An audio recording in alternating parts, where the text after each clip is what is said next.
Here I've got Nokia 7.2 and let me show you how to change date and time on the following device.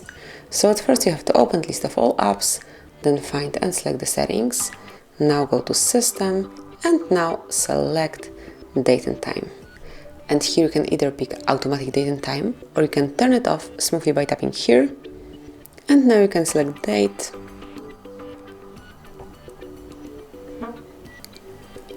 and time manually by yourself. So from now on it's up to you what date and time it currently is.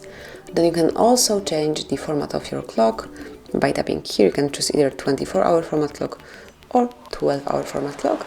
And here by tapping you can turn off automatic time zone and now you can choose it from the following list. So at first you have to pick the region and then time zone if available. And that would be all, so you can change the date and time in your device. Whenever you would like to go back to automatic setup, so everything is set up automatically with accordance to your networks, just tap here and now it will be done. So that would be all. Thank you for watching.